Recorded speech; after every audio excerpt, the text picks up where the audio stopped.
Okay, everybody, we are back for another Sunday book review.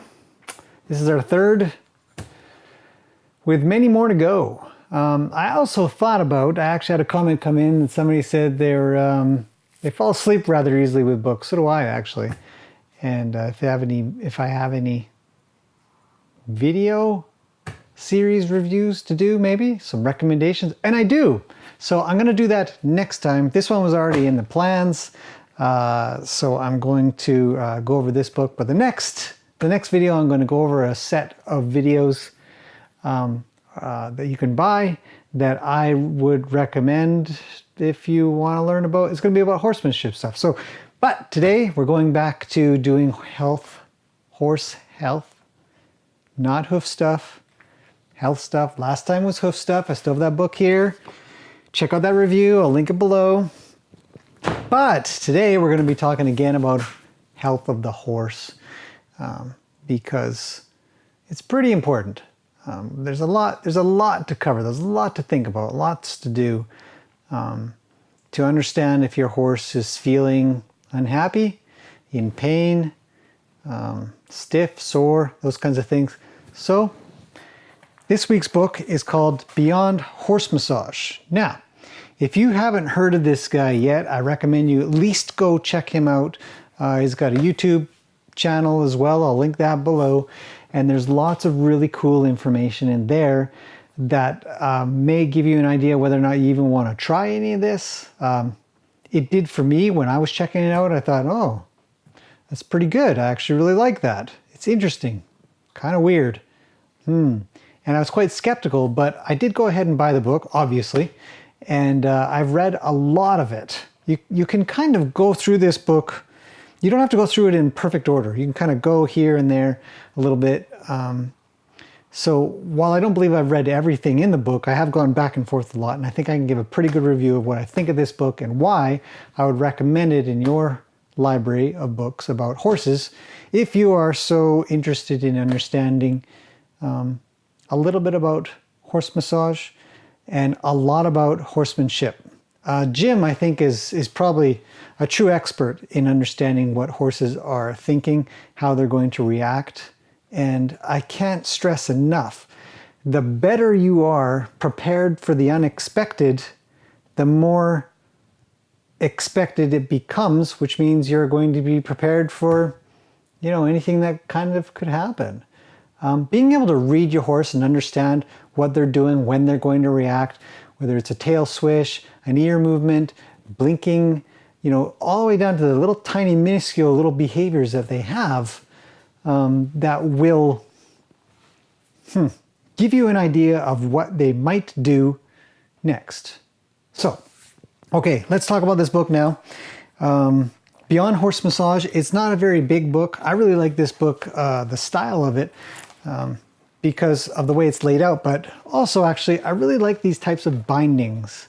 A typical book is bound just in the middle, and when you turn the pages, you know, it sort of still ends up kind of like this. You know, you got to squish it down. I really like this because it opens up very flat. So not what's in the book, but how the book is designed gives a very good reader experience, and I think experience goes a long ways. Because it also tells you about the author's desire to make sure that the book that you're using is easy to use.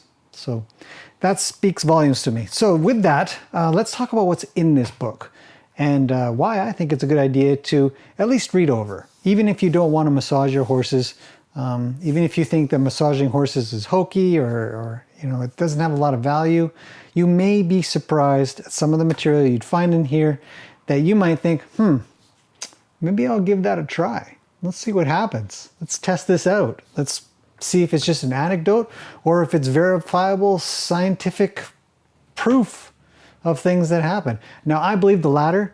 I have read this, got skeptical, didn't really understand it, worked my way through all that part to go ahead and try and see what happens. And I'm much more of a believer, and I can prove some of the things in here as well. I'm not nearly as good as Jim. He's been doing this for years, talking about him as an author. He's been at this for a very long time. He's had a lot of experience with a lot of horses and a lot of people. So obviously that's why he's writing a book specifically about this topic. And it shows in the way he's written this. He also has a DVD, I think he has a couple of DVD series out, and I think he might be doing a new book. Don't quote me on that, but he definitely has a new video series out that I had considered getting last year when I was at an event that he was actually at, but I didn't get a chance to talk to him. Just saw him do his thing, which looks like a lot of the things that he does. And when you watch the videos, you think, oh, there he goes again with his whatever. But the horses react to that, and it's fascinating because I am a avid observer of horses. I am constantly looking at them to see what they're doing, understanding why they're doing it. The better that I feel that I can get at that, the better I think and the more efficient I will be as a horse trainer or an educator or an acclimator to horses and help them get through their life with us humans in the environment that we keep them in. So that all aside, let's talk about the book. The contents, great, really well laid out. The first part talks about what he does, and he calls it the Masterson method because his name is Jim Masterson. So he's named it after himself. He's Jim Masterson. It's a Masterson method. And so what is it? He says, you know, how does it work? Why do I do this? The importance of doing certain techniques that he then further talks about later. So you sort of have to read this, read more of the book, then come back, and it'll all make much more sense. Talking about the work environment and safety, I am constantly talking to people about making sure they stay safe. Safety around horses, and I just did that video about being a horse ninja. You gotta think safety. And if you're massaging horses and you think everything's quiet and then suddenly, bam, something happens, you gotta be able to react in time.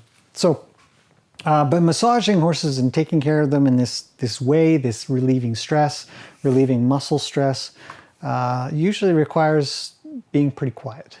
So talks about that. In part 2, he starts talking about his actual techniques. Now, if you start watching his videos, you'll find that he has this one technique that is very, very commonly used to start, and it's called the bladder meridian technique. I really like it. When I first started doing it, I was fumbling all over the place. I didn't understand it. It requires real feel. And it goes back to that other book that I did by Bill Dorrance, which I'll also link down below. But he talks about horsemanship through feel. And I think Jim is the massage of that. He's the massage version of these, you know, the ranching or riding horsemanship people. It's fascinating to watch what he does. It's more fascinating to watch the horse while he does what he does. So part 2 talks about that, the bladder meridian technique, getting on with what you're going to do. And you start with this technique that starts at the pole, and you work your way down their neck, and you work your way across their back and down their butt, down to their hocks and their back legs, their pasterns. And each one is going to elicit some kind of response based on the pressure and the location. You'd have to try it to understand it. But what I am trying to say is that I think it's real, and I can show a quick clip. I was working with a Mustang for a couple of months here, and she was very stiff. I don't know if she was sore. I mean, I don't think I'd be able to establish that perfectly. But when I did work with her and I tried to get her to relax and release the tension in her body, especially up in her neck and her pole, because she was very, very touchy up there, it started to really work.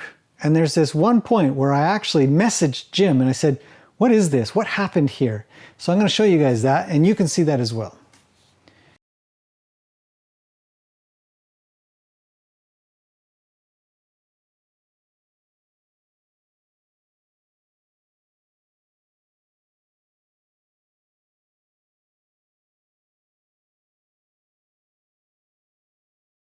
Now, his response was very interesting. He kind of confirmed that it's likely a release of tension, and there's a good likelihood that I had caused that.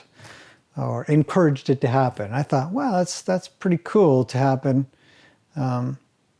So you got to be a really good observer. Anyways, so moving on, he talks about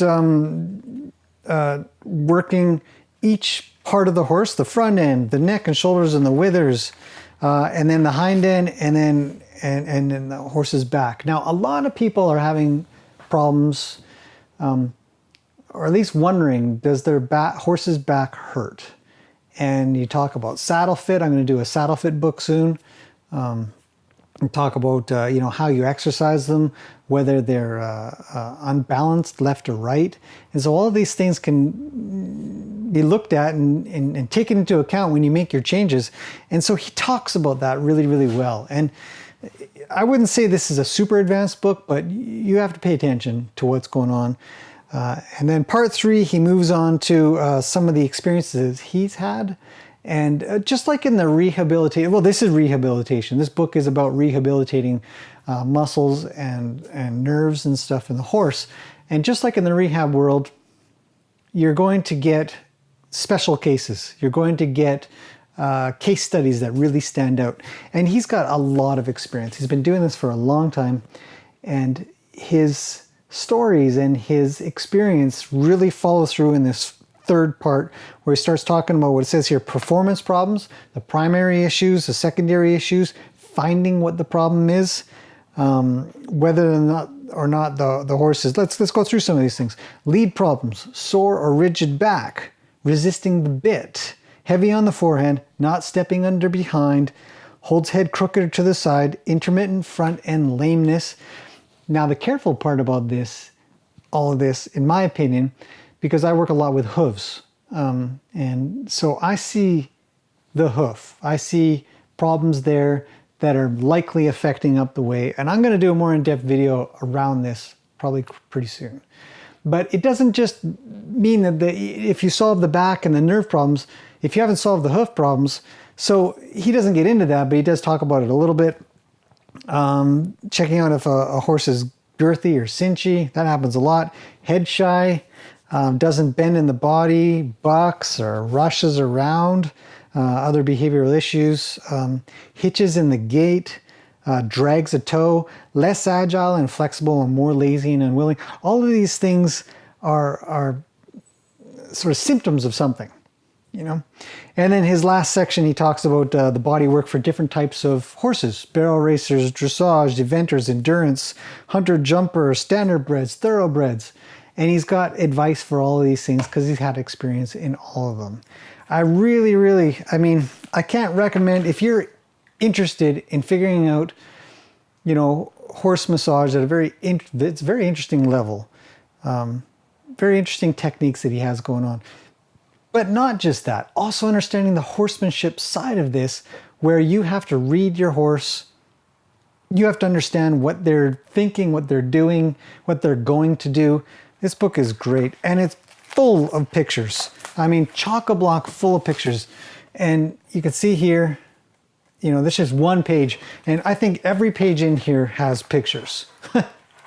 So that's handy, because it's really hard to teach this stuff. And drawings as well. There's some really cool drawings in here, understanding the different parts of the horse. So when you're reading through here and he's talking about technical terms, you can reference them right inside the book. But very, very thorough, I guess is the best way to put it. So hopefully that's been interesting. I'm going to leave that there.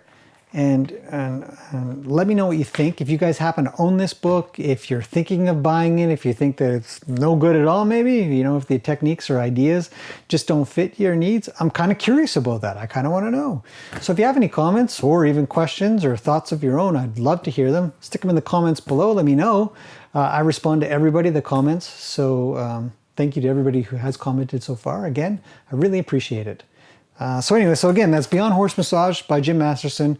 I really like the book. I'm not saying that everything is, you know,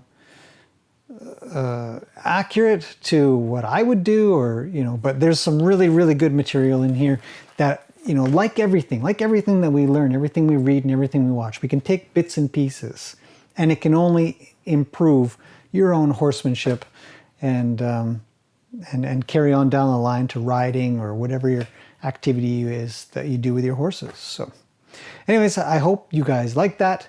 We'll see you guys again in a week. So thank you for watching again, and we'll see you guys again next week for another Sunday book or video review.